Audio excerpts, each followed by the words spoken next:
Друзья, всем большой привет! В сегодняшнем видеоролике я хочу проверить одно китайское в кавычках изобретение и посмотреть, действительно ли оно работает. Нашел я на маркетплейсе вот такие вот стержни, сейчас я вставлю видео. Как вы можете заметить, при помощи этих стержней можно ремонтировать алюминиевые изделия, то есть если там какая-то трещина, либо отверстие появилось, можно при помощи обычной зажигалки их, так сказать, заварить, запаять. Вот. Также не только алюминий, нержавейка, медь, металл и так далее. Конечно, в этом видео все красиво выглядит, посмотрим же, как это на самом деле. Кстати, стоят эти стержни сущие копейки. За 15 штук я отдал порядка 170 там, с копейками рублей. Приходят они вот в таких вот пакетиках и упакованы все в коробочку. Вот в этом пакетике, как вы видите, один сломался. Вот, все на китайском написано. И сейчас с вами попробуем что-нибудь заварить, алюминий, металл и так далее. И проверить, как они на самом деле работают и работают ли вообще. Внешне они напоминают, сейчас я достану, ну, типа как, я не знаю, восковый какой-то карандаш, но тяжеленькие такие вот. На металл не похожи. Сейчас попробую на магнит, магнитятся ли они или нет. Непонятно, из чего они состоят. Итак, взял вот такой магнит. Видите, бита магнитится.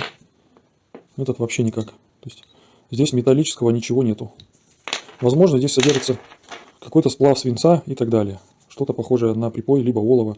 Ну, будем сейчас все это дело проверять. Есть у меня вот такая вот зажигалочка автогеновая. Думаю, она подойдет. И попробуем в первую очередь профильную трубу. Вот здесь есть отверстие. Попробуем ее запаять. Ну, либо заварить, как китайцы выражаются. Сейчас на всякий случай включу вытяжку, потому что неизвестно, что здесь за состав, чтобы не надышаться вот этим вот дымом. Ну, пробуем.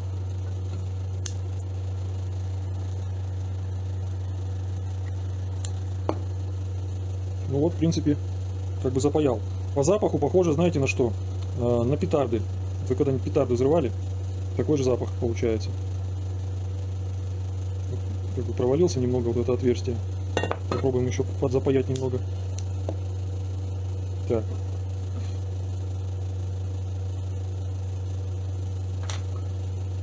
Ну вот выглядит примерно таким образом. Высыхает практически моментально. По цвету немного зеленоватый, немного серебристый. Непонятно. Сейчас остынет, попробуем его шлифануть наждачкой. Взял вот такую вот наждачную бумагу мелкой фракции. В общем, вот такая вот латочка получилась. Непонятно, что это такое. На вид похоже что-то между пластиком и парафином. Вот такое вот ощущение. И пока, может быть, она еще не остыла. Ладно, пускай она немного подостынет. Может быть, она еще до конца не застыла и поэтому толком не работает. Итак, пока та заготовка остывает, нашел два вот таких вот алюминиевых профиля. Хочу попробовать их спаять между собой. Получится, не получится, неизвестно. Но если верить рекламе, то должно это все дело работать. Давайте же проверим. Какие-то искры идут. Непонятно, в общем. Давайте же попробуем с этой стороны его сейчас, как говорится, укрепить, запаять, залить. Я даже не знаю, как называть вот эти стержни. Но точно не сварка.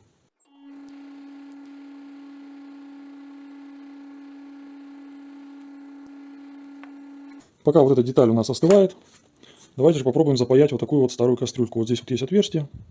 Сейчас мы его на всякий случай обезжирим, потому что кастрюля грязная, старая. Нашел ее в сарае где-то. Хорошенько это место обезжириваем. Вот. Сейчас попробуем его запаять.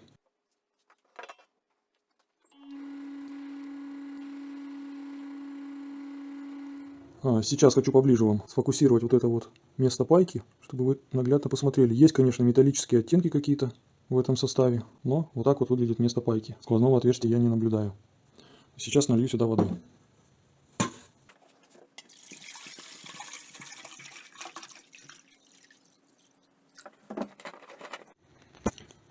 Вот смотрим. Место прокола полностью покрыто водой. Также здесь все сухо, нигде ничего не протекает. В общем, если у вас какая-то емкость прохудилась, то для использования холодных, я так полагаю, жидкостей ее можно применять. Но если ее нагреть, я думаю, под открытым огнем, тогда, скорее всего, вот эта заплатка расплавится. Она, кстати, еще не высохла, я трогаю, она липкая. Надо еще подождать, чтобы она остыла.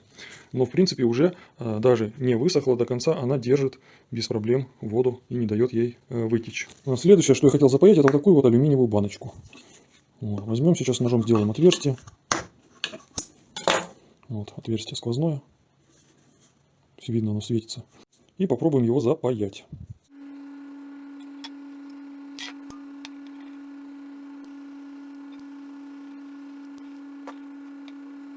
Все, ждем, пока остынет.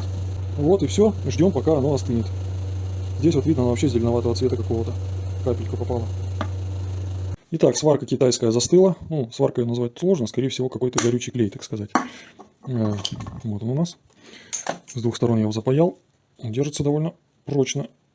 Не оторвать. Так, сейчас я хочу проверить, пропускает ли он электричество, либо его можно использовать как изолятор. Выставляем специальный режим. Итак, проверяем. Нет, как видите, электричество он не пропускает. Слово совсем. Что здесь? Если вот банка, и получается здесь нет сигнала.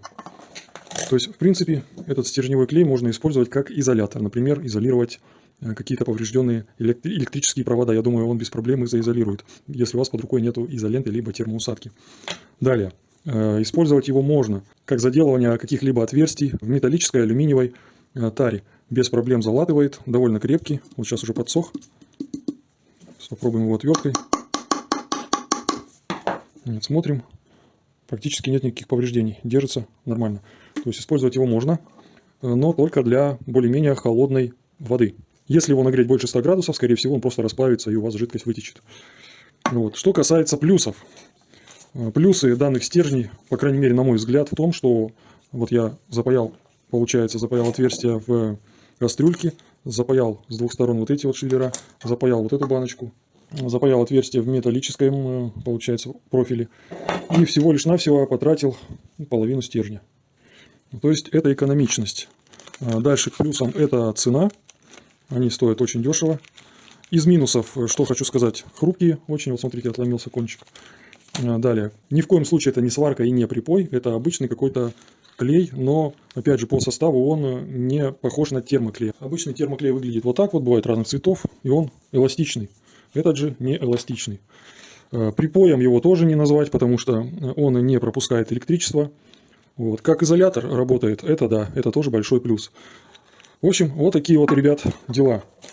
Мое мнение я сказал. Покупать, не покупать, пользоваться, не пользоваться, решать вам. Конечно же, не соответствует той рекламе, которая расписывается на маркетплейсе. Но, в принципе, вещь рабочая и с некоторыми функциями справляется на ура. На сегодня все. Желаю всем добра, удачи, успехов, берегите себя. Пока-пока.